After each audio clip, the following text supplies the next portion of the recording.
What's up, everyone? So today, I've got some of the creepiest Reddit stories you'll hear all week. I'll read it while I'm doing my cave Chestroom. And also, before we start, make sure your doors are locked because these Reddit horror stories get terrifying fast. Let's get into the first story. I still don't know what I saw that night. And honestly, I don't think I want to know.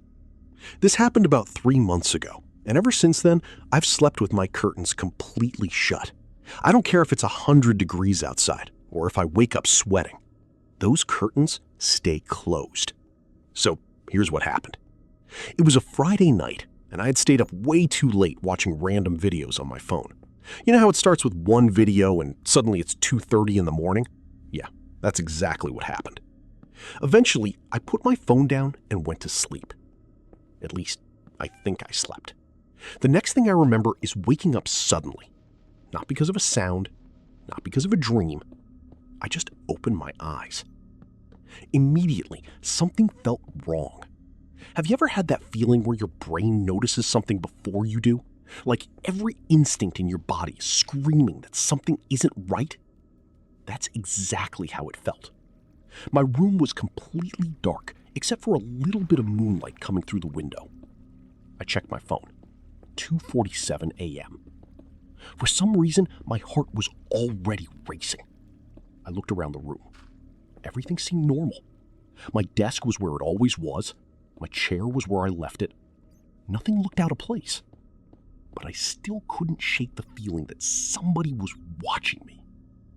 I kept telling myself I was being paranoid. I even laughed a little. Then I noticed something. My eyes kept drifting toward my window.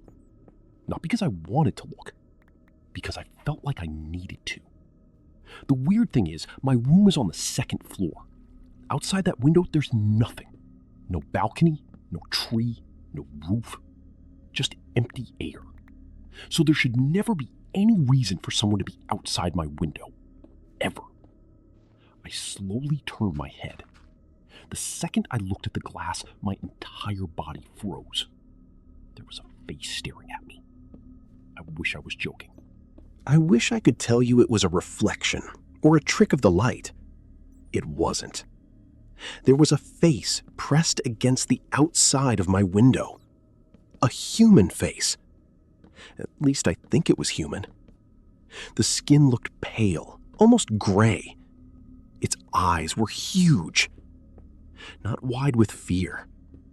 Wide like they had been forced open.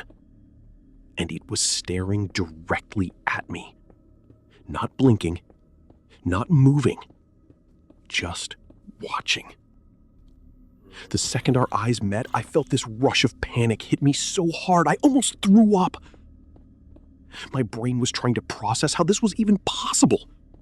My bedroom was on the second floor.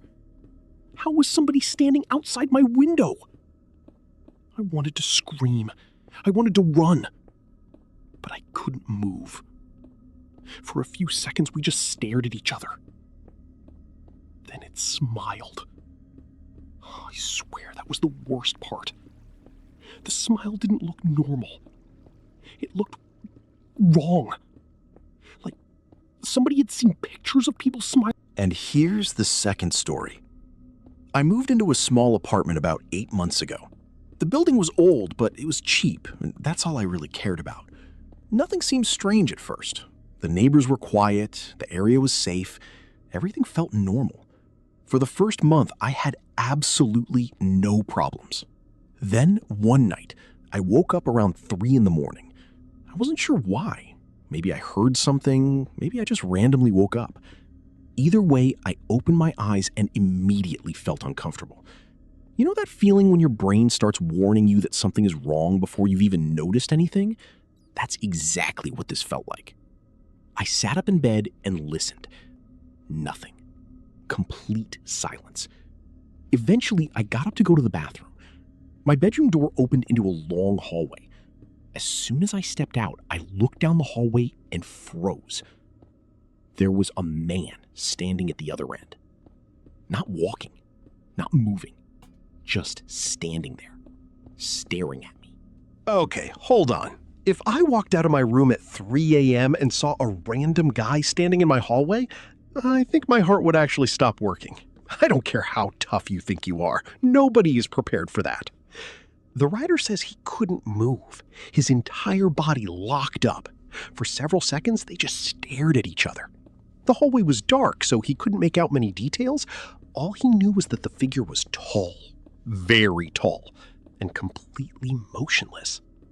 Then he blinked, and the man was gone. Just gone! No footsteps, no doors opening, nothing. 1 second he was there, the next second he wasn't. The writer immediately turned on every light in the apartment. Honestly, I would have done the exact same thing. He checked every room, closets, bathroom, kitchen, everything. Nobody was there. Every window was locked, every door was locked. There was absolutely no sign anyone had entered. Eventually, he convinced himself that he must have imagined it. Maybe he was still half asleep, maybe it was a shadow, maybe his brain was playing tricks on him. At least that's what he wanted to believe. 3 nights later, it happened again, at exactly 3 a.m. This time he woke up because he heard footsteps. Slow footsteps, coming from somewhere in the apartment.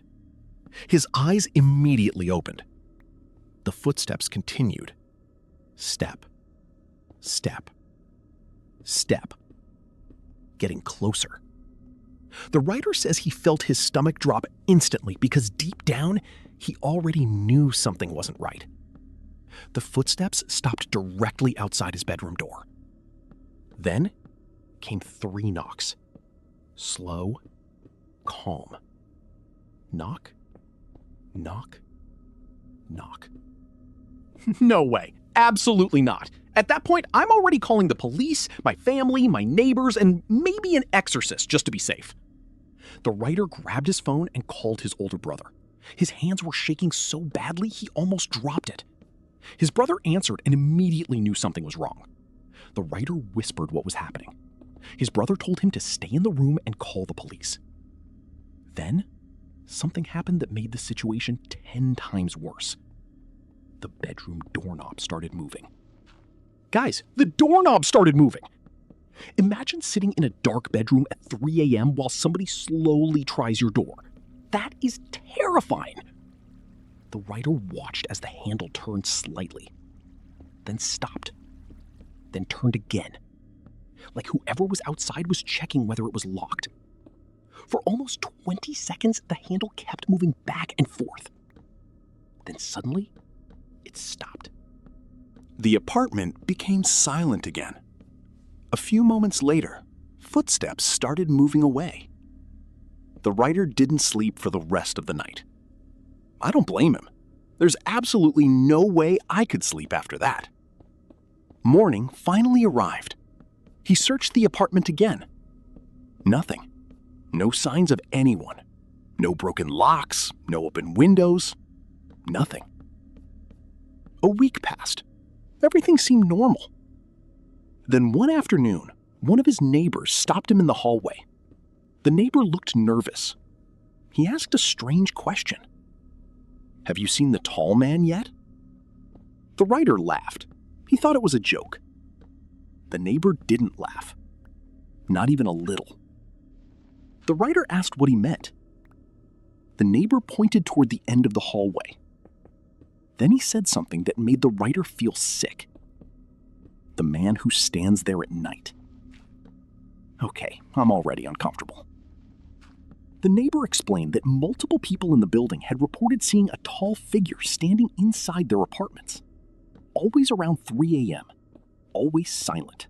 Always watching. The descriptions were nearly identical. Tall, thin, no expression.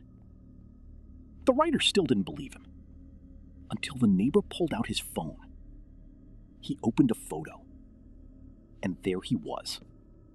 The same man. Standing at the end of another tenant's hallway.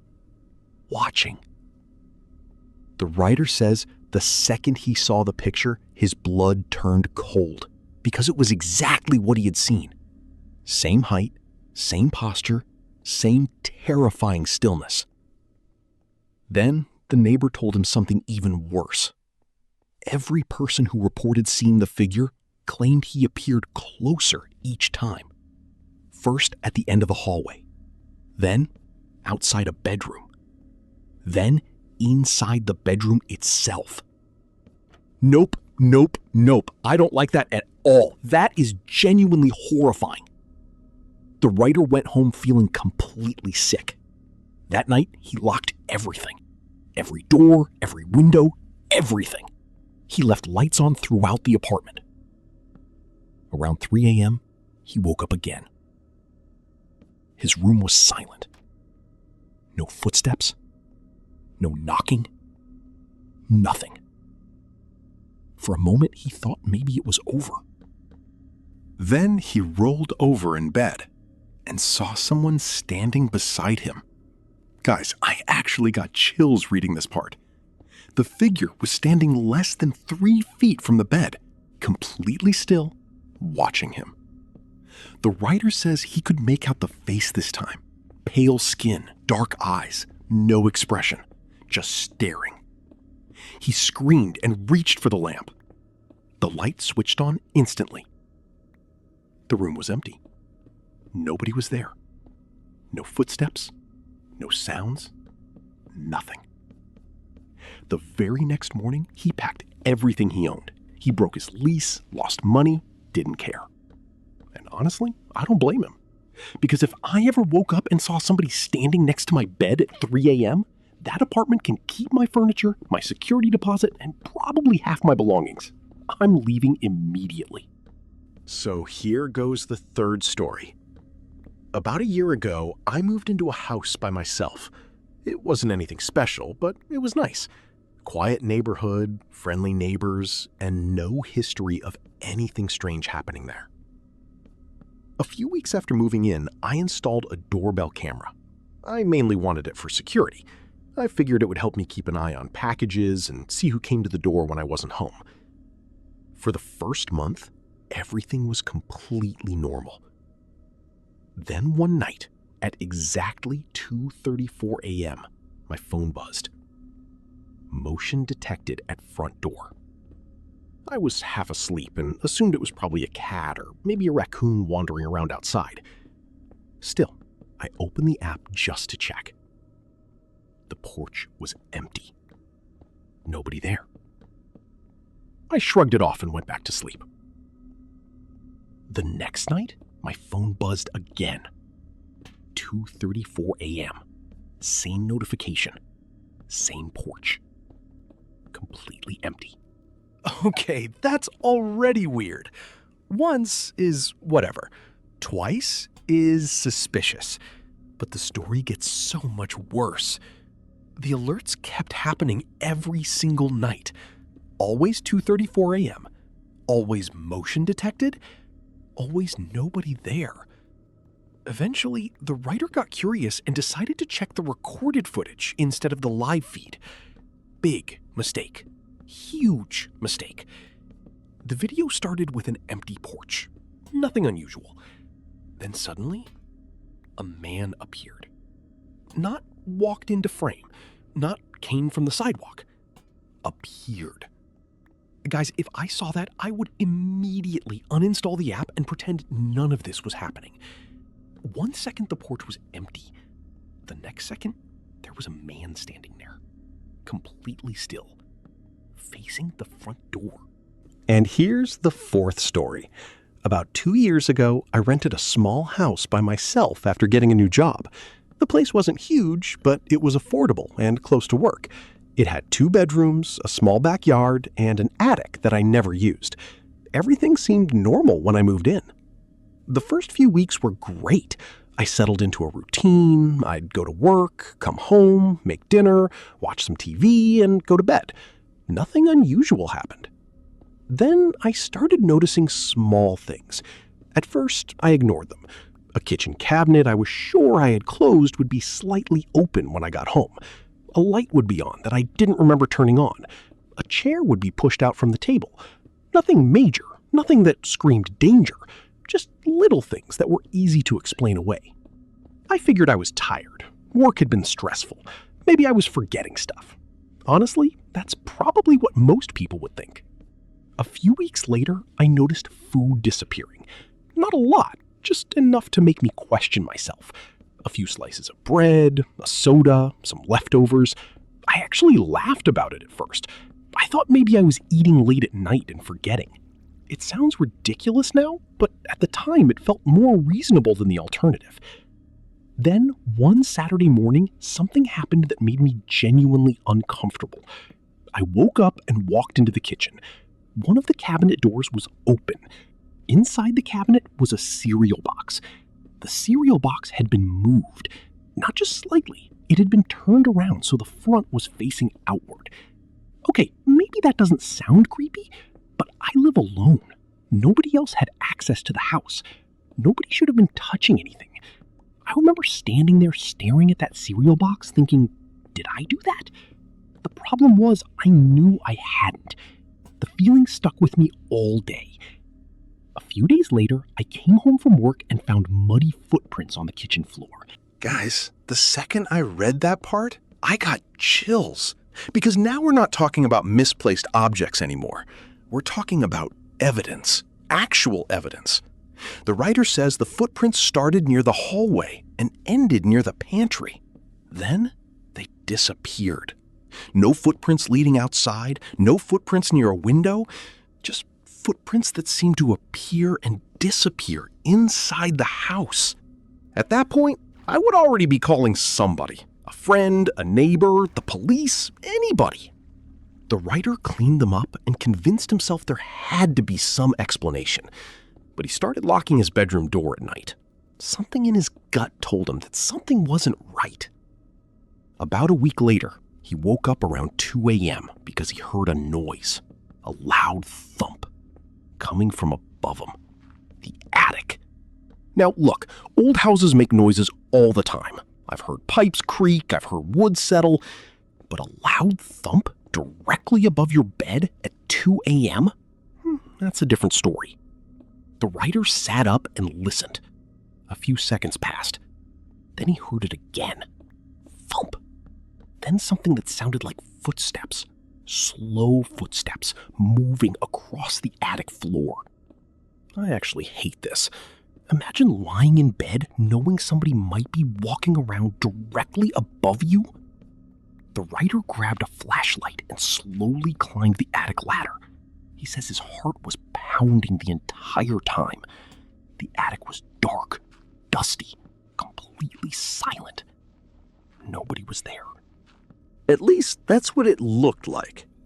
Then his flashlight landed on something in the corner. A blanket. Guys, there was a blanket in the attic. The writer had never put a blanket up there. He walked closer. Under the blanket was a pillow. Beside the pillow were empty water bottles, food wrappers, and a flashlight. The second I got to that part, my jaw dropped. Because there is only one explanation.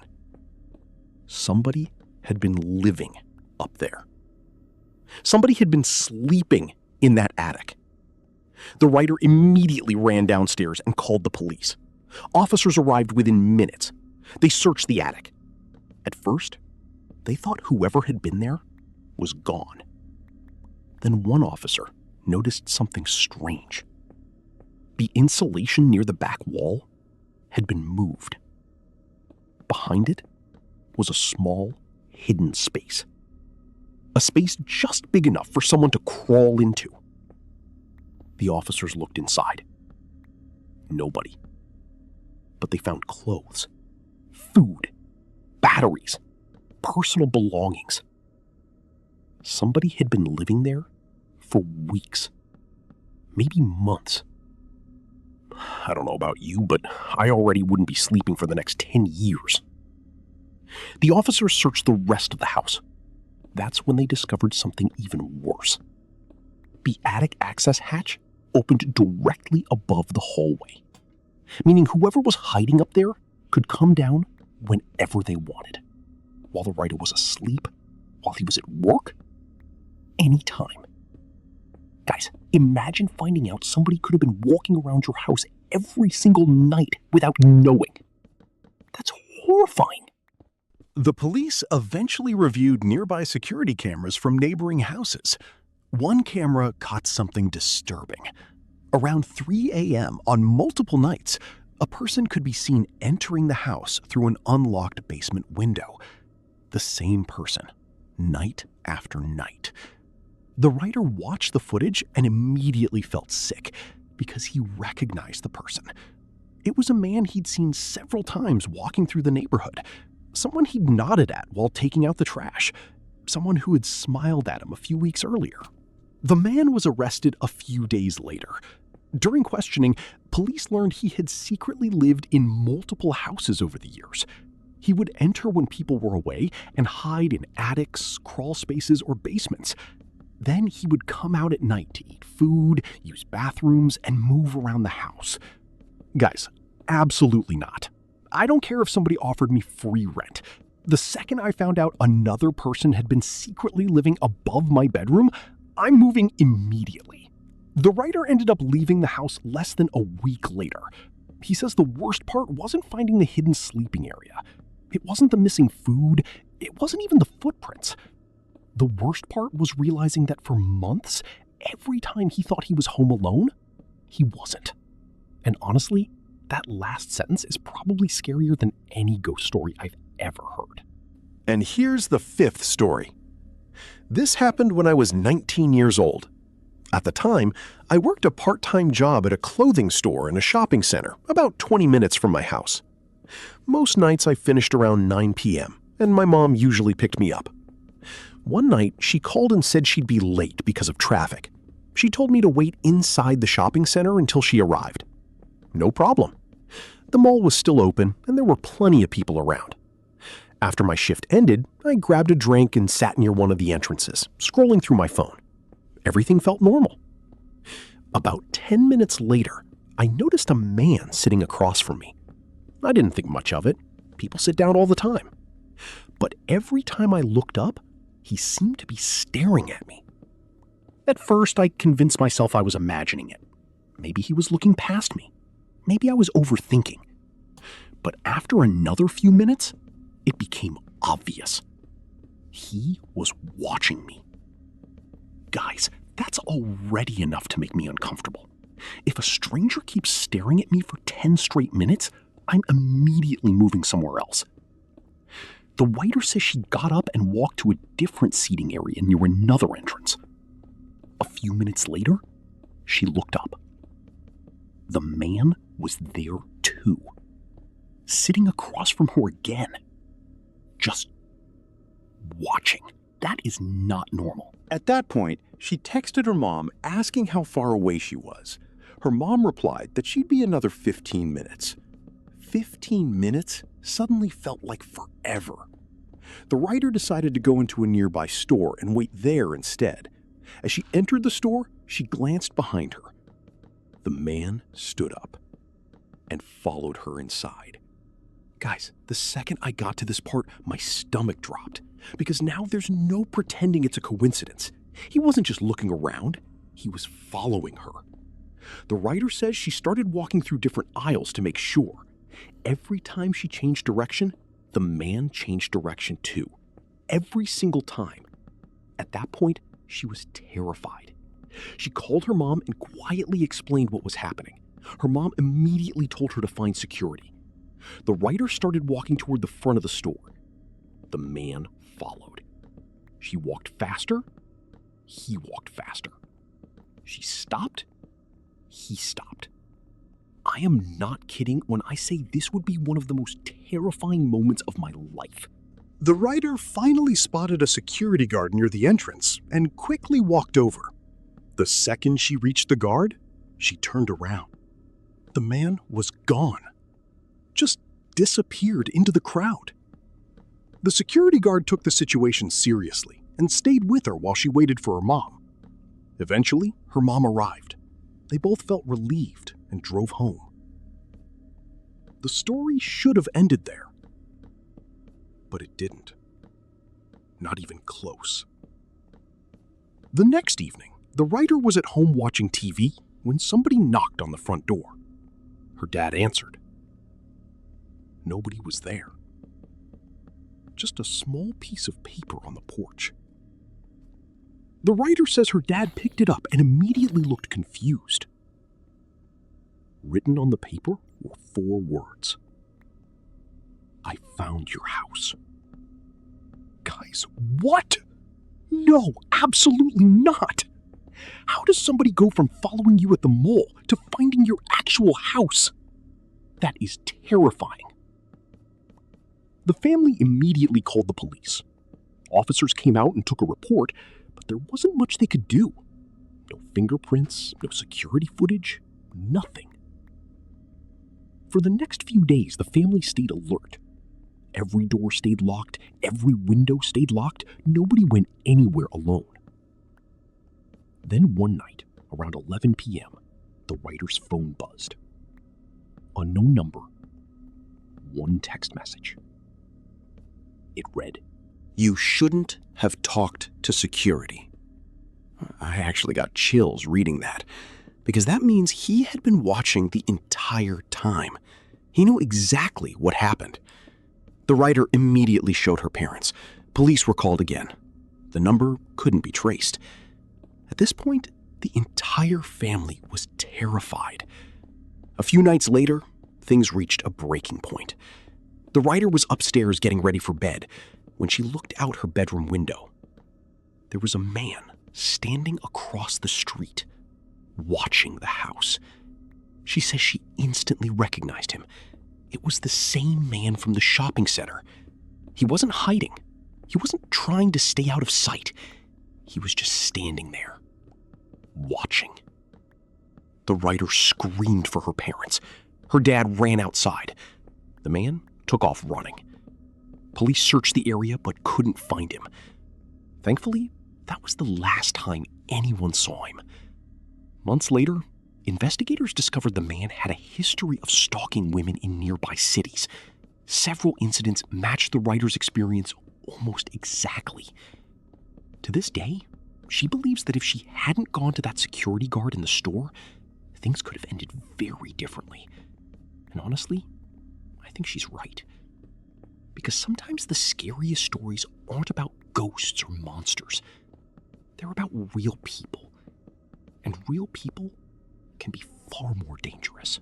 And here's the last story.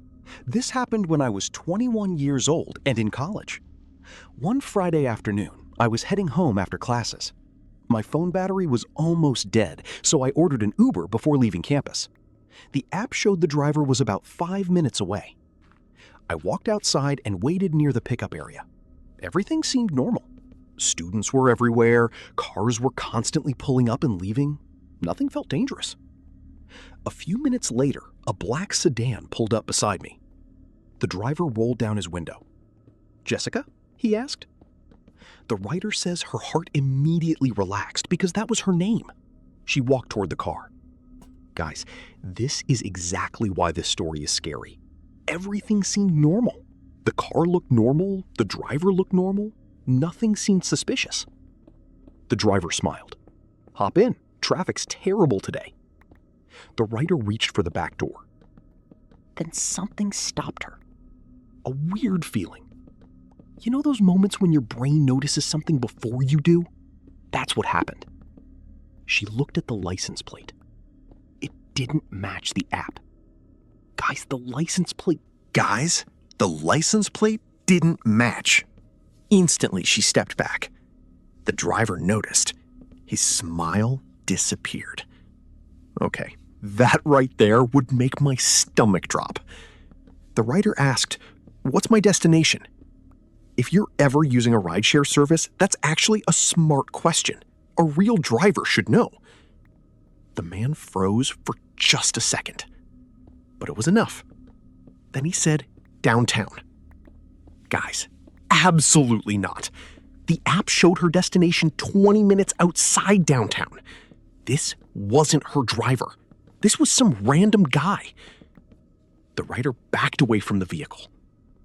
The man suddenly became aggressive. "Get in. You're making me late." At this point, alarm bells were going off everywhere. The writer says her hands started shaking. She stepped farther back. The driver opened his door. The writer immediately turned and started walking back toward a group of students. The man got out of the car and started following her. Now, imagine being in that situation. A random man pretending to be your Uber suddenly starts following you after you refuse to get into his car. That is terrifying. The writer says she began walking faster. The man walked faster too. She looked over her shoulder. He was still coming. At that point, she ran.